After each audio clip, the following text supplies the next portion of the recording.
నిన్న బడ్జెట్కు సంబంధించిన లెక్కలు జరిగినాయి. ఇక నిన్న రచ్చ అయింది.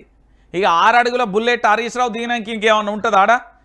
ఉండదు. అది మీ అందరికీ తెలుసు కదా, గదే అయింది నిన్న అసెంబ్లీలో. ఇక అసెంబ్లీలో బట్టన్నకు పంచులు, దాంతోపాటు ఇక్కడ ఇక చాలా మందికి పంచుల మీద పంచులు వేసుకుంటూ వచ్చిండు.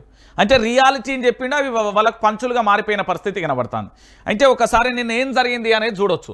పూర్తి స్థాయిలో కూడా అసెంబ్లీకి ఏడాది కాంగ్రెస్ పాలనలో చేసిన అప్పుకు సంబంధించి 10 ఏళ్ల కాలానికి అయ్యే అప్పు గురించి పూర్తి స్థాయిలో గత ప్రభుత్వం అప్పులపై కాంగ్రెస్వి పచ్చి అబద్ధాలు.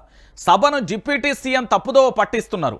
ఆర్బీఐ లెక్కలు అసెంబ్లీలో వెల్లడించిన హరీష్ రావు 10 ఏళ్లు చేసిన అప్పు కేవలం 4,17,496 కోట్లు మాత్రమేనని, కరోనా కాలంలో చేసిన అప్పులే ఎక్కువని, కేంద్రం గ్రాంట్లు ఎగ్గొట్టి అప్పులు తెచ్చుకోమన్నది, అప్పులపై సభలో చర్చ పెట్టాలని హరీష్ రావు సవాల్.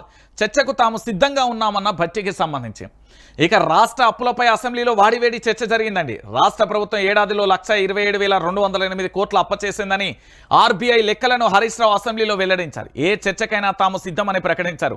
అయితే తాము చేసిన అప్పు కేవలం 1,24,208.84 కోట్లేనని సర్కార్ అసెంబ్లీకి తెలిపింది. మొన్నటి వరకు 50,000 కోట్లే అప్పు చేస్తామని చెప్పుకున్న సర్కార్ ఇప్పుడు అసలు లెక్కలు బయటపడడంతో తలబట్టుకున్నది. అంటే కాంగ్రెస్ ప్రభుత్వం 365 రోజులలో తెలంగాణలో అధికారంలోకి వచ్చిన తర్వాత 1,00,000 కోట్ల అప్పు చేసింది. శబాష్. ఇది ఓ యూనివర్సిటీ కట్టలే, ఓ దవాఖానా కట్టలే, ఓ పేద ప్రజలకు సంబంధించి ఏమి అభివృద్ధి చేయలే, కానీ 1,00,000 కోట్ల అప్పు చేసిండు మన రేవంత్ సర్కార్. శబాష్. ఇవి ఎవల జేబులో పోయినాయి అనేది కూడా లెక్క తెలవాల్సిన పరిస్థితి ఉంది.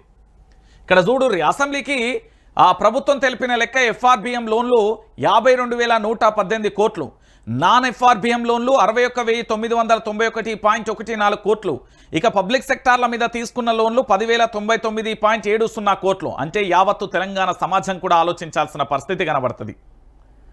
ఇన్ని అప్పులు చేసి ఇలా మేము ఏం చేయలే, శుద్ధపూస అంటూ కూడా చెప్తున్న పరిస్థితి కనబడుతుంది. అంటే ఒకసారి మనందరం కూడా ఆలోచించాల్సిన పరిస్థితి కనబడుతుంది.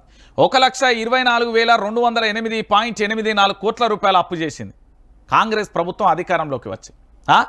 ఇక చూడు, తెలంగాణ ప్రాంత బిడ్డలారా, పూర్తి స్థాయిలో అప్పులు చేసి ఇవాళ అబద్ధాలు చెప్పే ప్రయత్నం చేస్తున్నారు. అప్పుల లెక్కలు కాంగ్రెస్ ఏడాది కాలంలో అప్పులు ఎంత చేసింది? 1,27,208 కోట్లు. బీఆర్ఎస్ 10 ఏళ్ల కాలంలో అప్పు 4,17,496 కోట్లు. అంటే వీళ్ళు 5 ఏళ్ళు ఉంటే అవి ఎంత లేదన్నా ఒక 7-8 లక్షల కోట్ల పోతుంది. రాబోయే 10 ఏళ్ల కాలానికి కాంగ్రెస్ అప్పు 6,36,000 కోట్లు చేయబోతున్నది.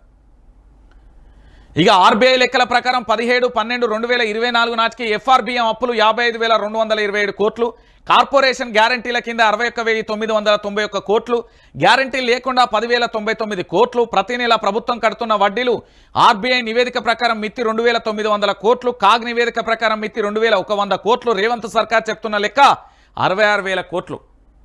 ఈ దొంగల లెక్క బయటపడ్డది. అంటే మనకు తెలియకుండా 1,27,208 కోట్ల రూపాయల అప్పు చేశారు. అంటే 5 ఏళ్ల కాలానికి వీళ్ళు 6,36,000 కోట్ల రూపాయల అప్పు చేస్తారు. 10 ఏళ్ల కాలంలో బీఆర్ఎస్ చేసింది 4 లక్షల కోట్ల అప్పు. వీళ్ళు 5 ఏళ్ల కాలంలో 6 లక్షల కోట్ల అప్పు చేస్తున్నారు. అంటే ఇక ఇంతకంటే దరిద్రం ఇంకేముంటుంది తెలంగాణ ప్రాంత బిడ్డలారా? దొంగలు ఊలు వాచుకుంటారు తెలంగాణలో. గదే జరుగుతుంది వీళ్ళు ప్రభుత్వానికి సంబంధించి.